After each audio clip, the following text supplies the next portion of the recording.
qui sait qu'au terme de cela, la vie sera tienne. Amen. Le diable, c'est un instrument que Dieu utilise souvent pour te faire grandir. Et j'aime Proverbe 16, le verset 7. Quand Dieu approuve les voies d'un homme, il dispose favorablement à son égard même ses ennemis. Alléluia.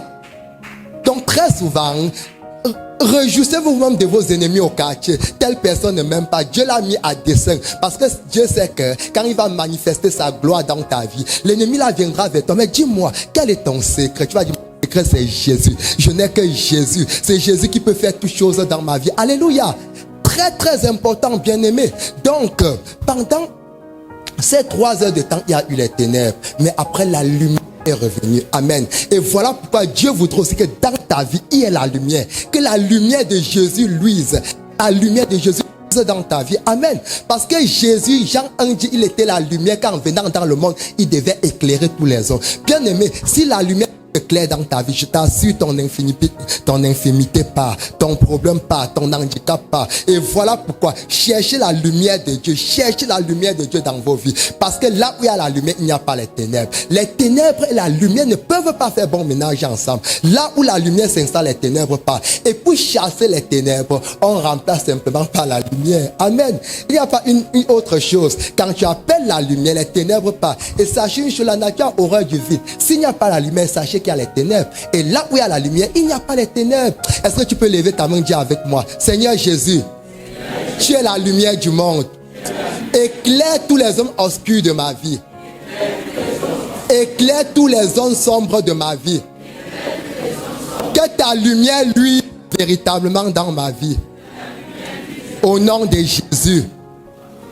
Au nom de Jésus. Bien-aimé, c'est une prière qui est souvent importante que tu fasses parce que c'est très important. Et sur la croix de Golgotha, quand Jésus, pendant ces 3 heures de temps-là, il y a eu les ténèbres. Le diable croyait qu'il avait gagné, mais après Dieu l'a gagné. Mais sachez-le, il y avait un combat qui se menait. Mais est-ce que Jésus-Christ avait encore besoin de combattre? Non. Jésus avait, depuis la fondation du monde, il avait déjà précipité le diable sur la terre. Apocalypse chapitre 12 dit qu'ils l'ont vaincu par le sang de l'agneau et la parole de leur témoignage.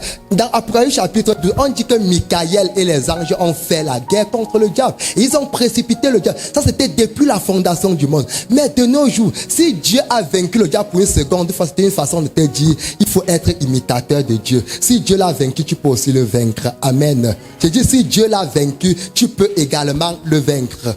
C'est très important. Et voilà pourquoi, je vous assure, le diable ne redoute pas quelqu'un qui pleure, qui prie beaucoup. Le diable ne redoute pas quelqu'un qui jeûne beaucoup. Mais le diable a peur de celui qui connaît son identité en tant qu'enfant de Dieu. Quand tu sais et en Jésus-Christ, bien aimé, le diable ne peut pas te toucher. Je vous dis la vérité.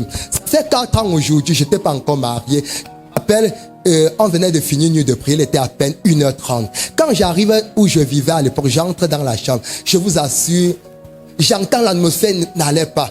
Je sens la présence de mauvaises esprits. Je vous assure, j'ai dit seulement que j'ai dit au diable que si tu es venu me protéger pendant la nuit, pardon, veille sur moi. Et je me couche, je m'endors. Je vous dis la vérité ici devant le trône de Dieu. Et dès que j'ai dit ça, j'ai compris les murmures dans la salle. Et du coup, je suis sûr que le diable était parti. Parce qu'il était là pour me protéger. Parce que je savais qui j'étais en Jésus-Christ. Mais quand tu ne sais pas qui tu es en Jésus-Christ, le diable va te manipuler. Quand tu vas voir le cafard sur la toiture, pasteur, prie pour moi. J'ai vu le cafard et je ne dors plus là-bas. Amen. Et ça fait 2 semaines.